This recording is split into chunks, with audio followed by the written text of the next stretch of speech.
Firefighters in America are also exploring a new way to battle flashovers and backdrafts. It's a radical technique that appears to be contrary to common sense. It's called positive pressure ventilation.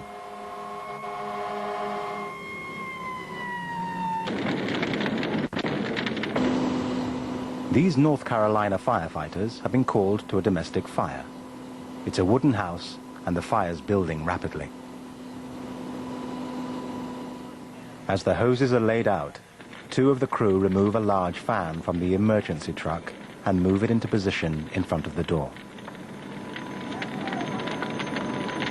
Now in America, in the last 10 years, they've been using fans to fight fire, and very effectively in most cases.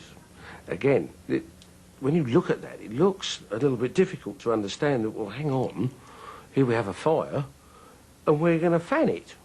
Well, isn't that rather dangerous? Well, for years, as instructors, we've taught that we don't add air or oxygen into a burning structure.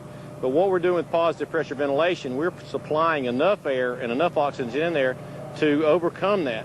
So it does. It goes against everything that even instructors for years have taught to add air, but it works. When we roll up on the fire scene, we want to know where the fire is. We want to know the ventilation opening. We want to know the ventilation exit port. And once everything's in place, we're going to ventilate the building, crank the blower up, and take our hose lines in and put the fire out.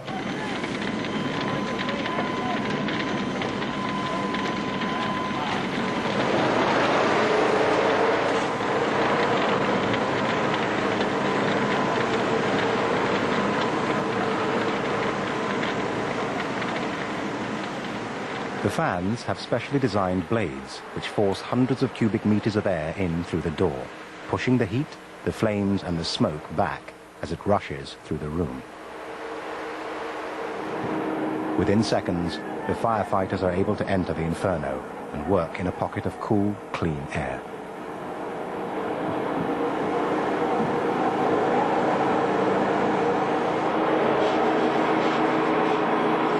If you blow all the products of combustion out the window at the back, then you're not going to get a backdraft.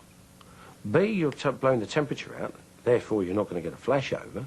And C, it even works when you put water on it because it blows the steam out the back as well.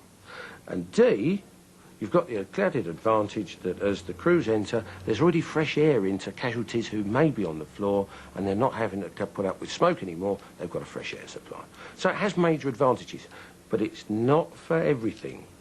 Positive pressure requires quite a bit of training. It's not something that we can just buy and put on the truck and say, we watched a video and now let's go use it. There is a lot of training into it. We have to remember that it is a ventilation tool, so we need to be using it for ventilation. One of the things that's happened in the United States is that people have seen videos and read a couple of articles and go to use it. And if positive pressure ventilation turns out wrong, it's because generally they used it wrong. Here, the crew failed to make an escape route at the rear of the building for the smoke and flames. When they start the fan, it simply blows the burning smoke straight back into their faces. Positive pressure ventilation has already saved a lot of lives, not only in the fire service, but also the victims and the people that we're going out there to protect.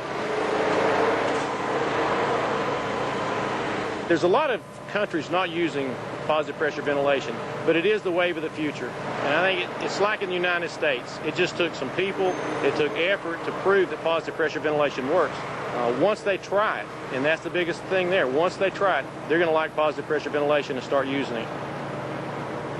Flashover is something that happens quite frequently because of the houses or the new houses today, the new construction, the type of material that we're using, the windows, the doors, the insulation.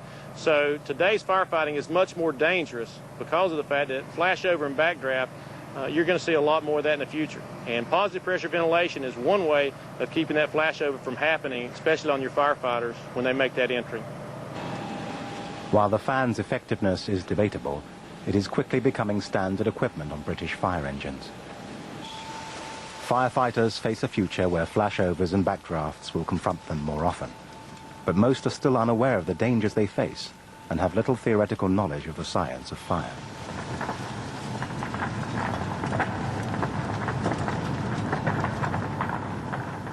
However, in Sweden, Flashover and backdraft training has been routine since 1984.